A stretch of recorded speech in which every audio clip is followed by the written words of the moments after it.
Welcome to the Jaces of Football podcast. Today I'm going to be doing more individual episodes on individual teams. I'm going to do the New Orleans Saints now. If you guys haven't checked out the earlier episode I did today about the Las Vegas Raiders, go ahead and check that out. If you guys get the chance to, go ahead and like that video and go ahead and subscribe to the channel if you have not yet. I'd greatly appreciate that. So without further ado, let's get started with the New Orleans Saints. So for the first time in a really long time, the New Orleans Saints have to learn how to adjust to play without Drew Brees. Drew Brees, as you guys know, retired. He won't be in the NFL again. He had an incredible career, a Hall of Fame, first ballot, one of the best quarterbacks to ever play the game of football. Definitely the best quarterback to ever, or player to ever step in a New Orleans Saints uniform. So Drew Brees just did incredible things for the city of New Orleans and the Saints organization, and they will greatly miss him for sure. But it's time to move on, and it's time to move on to Jameis Winston for the time being. He was named He's most likely going to be named the starting quarterback for the New Orleans Saints, ahead of Taysom Hill, who they paid Taysom Hill pretty heavily. I think it was last offseason they paid him, a good amount of money, but he'll still be used very heavily in the Wildcat in different formations, a lot of end arounds, things like that. Because Taysom Hill's very athletic, and he's a sneaky guy who could do a lot of different things on the field for the Saints team. So expect them to use him a lot again this season in different formations. But back to Jameis Winston. Now, we haven't seen Jameis Winston really, play in a while or play a whole season in a while. As you guys know, well, it was 2 years ago. As you guys know, he eventually, obviously, the Tampa Bay moved on from him and they moved to Tom Brady and they won the Super Bowl. And a lot of people have a lot of negative thoughts about Winston after Brady won the Super Bowl, right? As great as Brady is, people are like, okay, Winston, you really couldn't have gotten that team to the playoffs with the same head coach and the same roster that you had. So a lot of people have that kind of thought on Winston. Now, the other side about Winston is maybe he didn't like Tampa. Maybe he felt like it wasn't a good enough fit for him. And maybe New Orleans will be a good fit for Jameis Winston. And they'll have a better defense than Tampa had, a couple years ago for Winston. Even though Tampa's defense is very good now, it took them a year to develop and get better because a lot of the guys were super young when Winston was there. Now they're, more developed, have more veteran experience. But, with Winston, he's going into a situation in New Orleans where he's got a solid receiving core. We'll talk about the receiving core in a minute. He's got a great running back, one of the best running backs in all of football, and he's got an incredible defense led by a very well-coached football team. Very well-coached football team. So that's, it's going to be interesting to see what Jameis Winston does this year. We know Jameis Winston struggles, he throws a lot of interceptions. He doesn't see reads right a lot of times, but there was also a report that came out that he had trouble with his eyesight, and they have fixed that.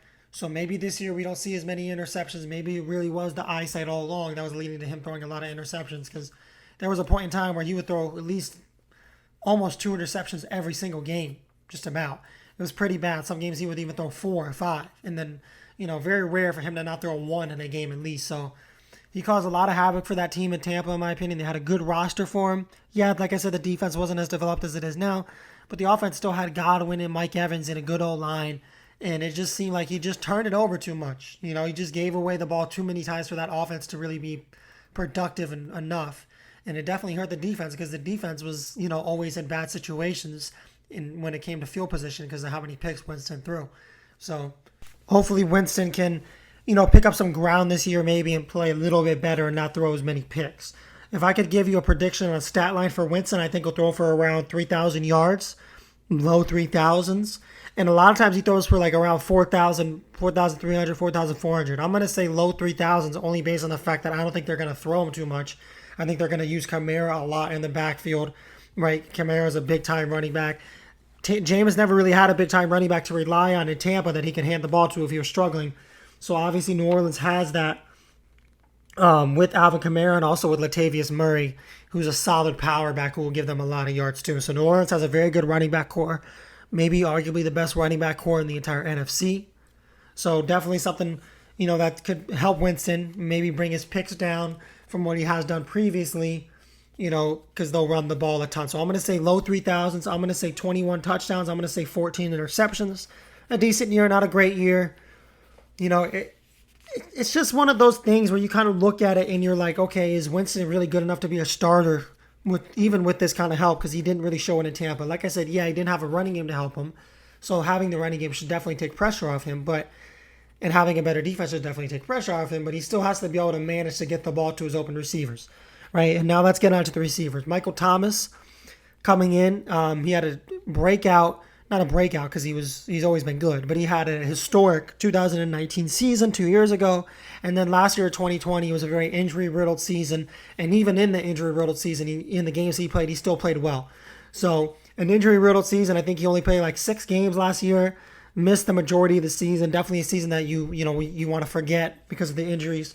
He comes in this year not knowing what's going on with his injury. They know what's going on. Let me refresh that. They know what's going on, but they don't know how much time he'll miss. They're saying anywhere from 3 to 8 weeks. They're saying he could be ready in week 3, or he could be ready all the way in week 8 at the max. So you'll definitely see him for half the year minimum, or a little more than half now with the addition of the game. You'll definitely see him for a little more than half the year on minimum, and hopefully you'll get him back week 3. I'm hearing that that's what they're aiming for. That's what they most likely think. They most likely think will be a week 3 return for Michael Thomas, but they're not 100% positive yet, so they're giving that week 3 to week 8 timeline because you never know what happens when they go through this training and then when they go through this rehab and stuff. So hopefully it happens for the best for Michael Thomas, and hopefully he comes back ready week 3 and he can really help out Jameis Winston at that receiver spot, right? Because we know what Michael Thomas can do. He's not the biggest speed guy in the world. He doesn't have end-to-end speed, but he has more strength, more reach, a higher IQ. He's a better route runner than the majority of receivers in the NFL. He's one of the best route runners in the league. No, he does not only run slants. I don't know why people say that or why they think that's funny. That's not a true statement. He runs a lot more than slants. If you actually go back and look at his route tree and you actually go and see what kind of routes he runs way more than just slants. He's a very good route runner. He's very strong. He's good. Even though he's not the quickest guy, he's got a very quick release, right? He's got a very quick release, and he uses a lot of his strength to shove off corners and shove off safeties. But legal moves, he does it with legal moves. He uses his strength to get separation, and he's the kind of guy where if you're a corner and a safety, you can literally be right on his back and be like grabbing him and stuff, and he'll still make the catch because his reach is so long.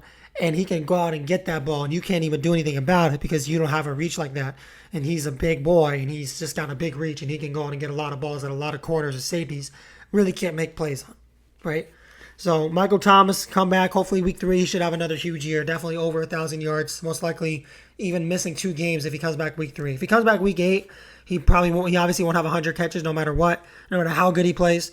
But if he comes back week 3, in my opinion, he'll have at least 100 catches this year. And another historic season for Michael Thomas. He's broken a lot of records, so definitely big credit to him. On the other side, you have Tre'Quan Smith, who is a guy who a lot of people are saying is very underrated, who they think will prove himself this year. Let's see. Let's see what Tre'Quan Smith does this season. Let's see if he proves himself at all, or let's see if he stays the same. He's been a decent number 2 receiver. In my opinion, he's more like a number 3 receiver. He would be a very good number 3 receiver, but they're looking at him as a number 2 receiver this year because of the loss of Emmanuel Sanders, right? So they're looking at Tre'Quan Smith and hoping that he can come in and be a number 3 or number 2, a solid number 2 receiver for this New Orleans Saints team. Another guy this Saints team has that I think could honestly possibly slide into the number 2 receiver spot, right, could be Deontay Harris.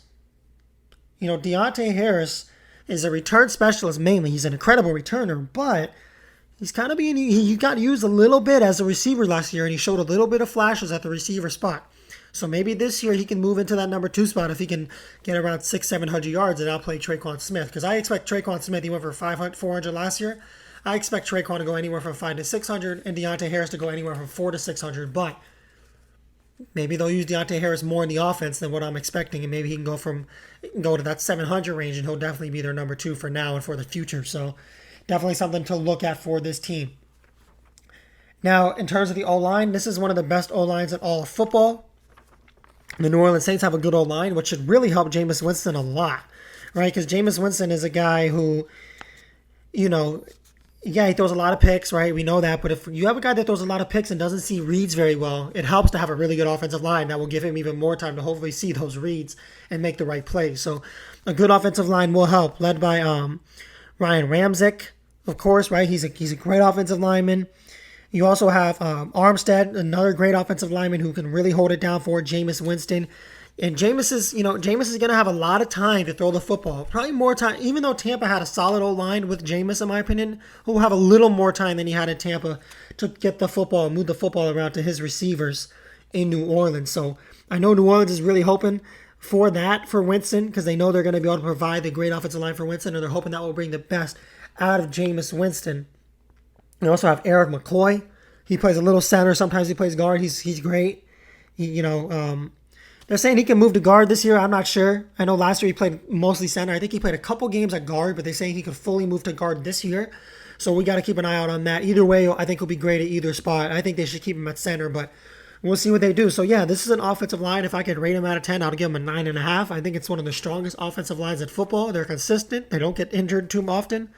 And, they're relatively young, a lot of them. So definitely something to keep an eye out for is this offensive line. It's one of the more deadly offensive lines in football, and Drew Brees did not get sacked a lot the last couple of years. I don't expect Winston to get sacked a lot this year. I expect Winston to have a good amount of time to be able to get that football away and find his receivers. So hopefully Michael Thomas can come back quicker and he can have a true number one receiver in Michael Thomas, because we know when Michael Thomas is healthy, he's one of the top 3 receivers in football without a debate. So definitely something to keep an eye out for. Now moving on to the defense, which in my opinion, maybe other than the offensive line, I would say they're probably stronger than the offensive line, or about the same. It's tough. It's a tough one. Is the strongest unit of this team. The defense is very good top to bottom. The defensive line, Cameron Jordan, Marcus Davenport, we know how good those guys are, right? They did struggle a little bit last year, but I expect them to come back and play at a high level this year because we know their talent and we know the potential they've shown in the previous years. I expect them to come back and play at a much higher level this season, in my opinion. Cameron Jordan, I think, needs to have a big year. Cam Jordan needs to have a big year, in my opinion. He kind of struggled, like I said last year. He kind of struggled the year before, too. Cam Jordan needs to have a big season this year for New Orleans because we've seen what he's done. We saw a couple years ago, we saw what he was able to do for this New Orleans team. We saw what kind of pressure he was able to bring with his outside speed and his outside strength to the quarterback and make it really tough for the opposing quarterback, to make plays and to move around the pocket. Cam Jordan can't do that, and I hope he's able to do that coming into this season. Really, for this team, if you look at it, the biggest loss will be Trey Hendrickson, right? He's a huge loss at the DN spot. He had 13.5 sacks last year. He led this team in sacks. He was just a great player. He was just a great all-around player who really knew how to play the game at a high level. He got to the quarterback really well. He's not a super speed guy. He's not a quick guy, but his footwork's very good. He's got a lot of power, so he could get to the quarterback by using both of those abilities. So losing him is going to hurt. That means even more that guys like Cam Jordan and guys like Marcus Davenport have to step up and play at a high level. Also, Carl Granderson has to step up and play at a high level as well.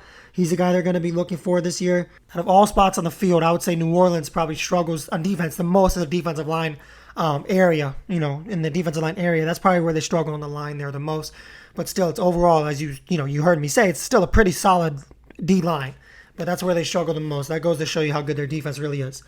When we get into the linebacker spot, some people may think the linebacker spot is their weakest spot. I don't think so. I'd rate the linebackers an 8 out of 10, right? I'm a huge fan of Demario Davis. I think he's one of the best linebackers in football. He's a ball hawk. He can guard tight ends. He can make plays. He just does so many different things for this football team. And Demario Davis truly is definitely a top 5 linebacker in all of football for sure. You also have Zach Bond. Let's see. Because obviously, you lost Kwan Alexander. So he's the guy who's going to have to come in and step up and play at a high level. I think he's a pretty underrated guy. I think he's going to come in and show a lot of potential this season. He's going into his 3rd season. He's out of Wisconsin. He's a solid tackler. I don't think he's not a great cover guy, but he's a solid tackler. So let's see what he does in the replacement of Kwan Alexander. Kwan Alexander, the loss of him is definitely going to hurt. He was one of the more underrated linebackers in football, but we'll see. We'll see what Zach Bond is able to do coming in this season, because he's going to have to replace a very good linebacker in Kwan Alexander. In terms of the secondary, this is definitely the strongest unit on their team. I think I would rate the secondary a 9.5 out of 10. It's the strongest unit on their defense for sure. No questions to be asked. No debate, in my opinion. For the secondary, you of course have Marshawn Lattimore returning again. He's been one of the most consistent corners in all of football. Marshawn Lattimore is an incredible one-on-one guy, great in man coverage.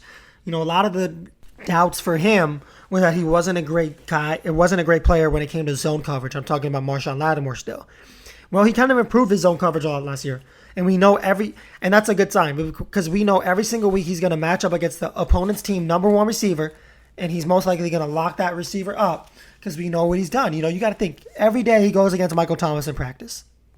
This year will be different with Julio Jones, but for the last couple of years, he's had to go against Julio Jones twice a year. Last year, he had to go against Robbie Anderson twice a year, or you could argue DJ Moore, right?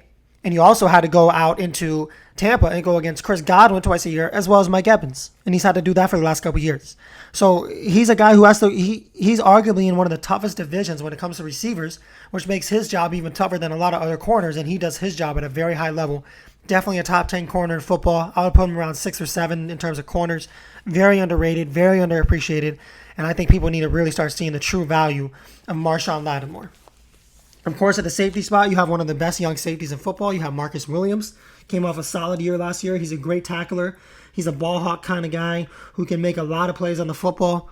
Right, great player. I really enjoy watching his game. After his rookie year when he missed that tackle on Diggs in the playoff game when Diggs, went in for that game when he touchdown with 1 second or 0 seconds really. A lot of people thought that Marcus Williams is never going to recover from that, and it's crazy because he had an incredible rookie year and he has since recovered every single year from that play. He's going into his 6th year. Marcus Williams, since he made that play, has gotten better and better every single year, which is a great thing to see. You always love to see that. You always love to see guys when bad things happen. You don't want to see the bad things happen, but when bad things like that happen, or they have a bad game in a big time game, you love to see when they can bounce back and really get their game to another level, because a lot of guys don't bounce back, and the guys that do bounce back, you have to give them credit because it's not easy. So big credit to Marcus Williams there. Of course, at the other safety spot, you have Malcolm Jenkins. He came over from Philly last year. Did great with this team last year. He's a veteran guy who'll give this locker room a little bit of veteran experience. He's a ball hawk safety, right? He's always on every play. Every time you throw the ball every time you throw the ball deep or you throw the ball anywhere really on the field near the safety spot, Malcolm Jenkins is always there. Marcus Williams is there too a lot as well. But Malcolm Jenkins is always there. He's the leader of this defense. He's the shot caller for this defense. He's really the captain of this defense. Him or Demario Davis are the two captains, in my opinion, of this defense. You also have C.J. Johnson Gardner, one of the better young safeties in football. He played very, very well last year. A lot of people argued he was the MVP of the defense last year. It's a pretty solid argument, So obviously when Malcolm Jenkins leaves, they have somebody good to replace him in C.J.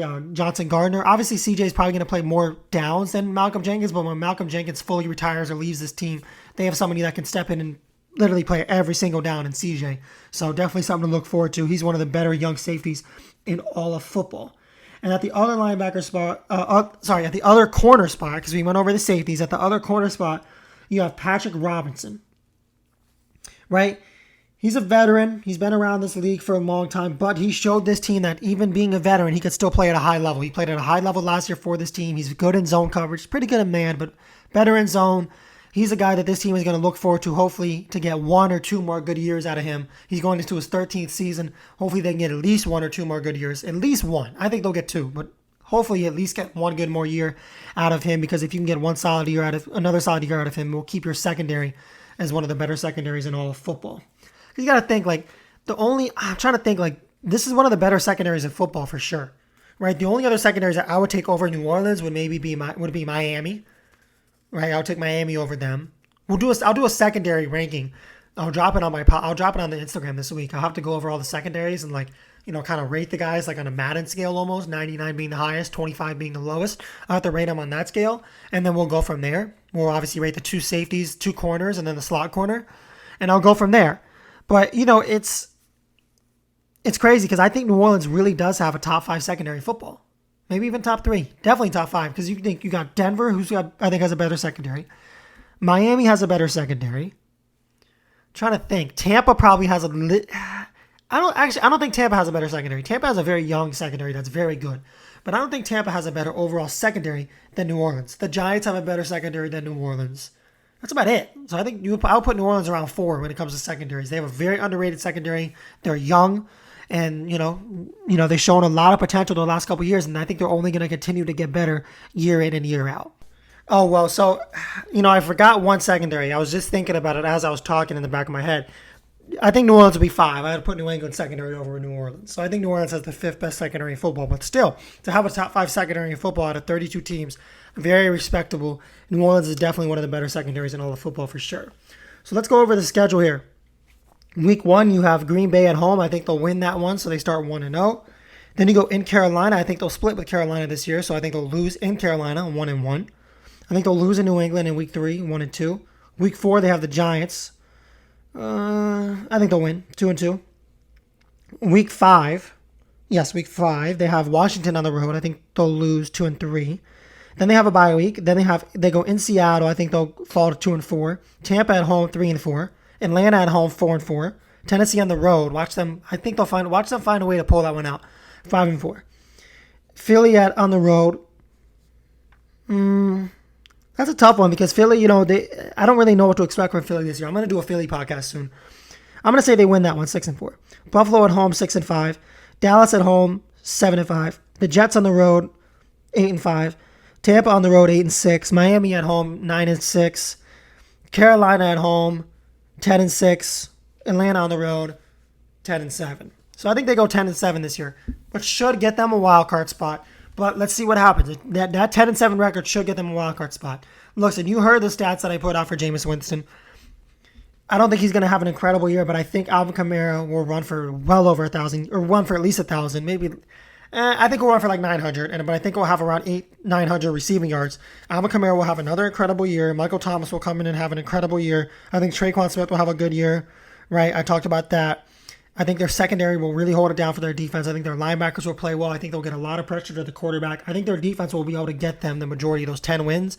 I don't think they'll go far in the playoffs because of their quarterback situation, but I think their defense will get them the majority of those 10 wins and be able to carry them at least into the playoffs, because we've seen a lot of teams that are very defensive heavy and don't have a great quarterback get to the playoffs just because of their defense. So I think this will be the case with New Orleans this year. So I think 10-7, I think they'll get a playoff berth. I think they'll finish second in their division behind Tampa. And we'll see what happens from there. So that's going to wrap it up for the New Orleans Saints podcast. I hope you guys enjoyed this one today. Make sure you go ahead and subscribe to the channel. Go give this video a like. Go check out my earlier podcast on the Raiders. It's a good one. Hope you guys enjoyed today's podcast. And make sure that you are continuing to keep up with these NFL stats. Continue to watch the preseason games. I hope some of you guys are in fantasy leagues and other things like that. So definitely something to keep an eye out for. I can't wait for this NFL season to start. It's going to be a really exciting season. And, there's going to be a lot of things that I'm going to talk about throughout the season, a lot of podcasts that I'm going to do. So make sure you guys go ahead and do all those things. And that's going to be it for me today. Thanks again, guys.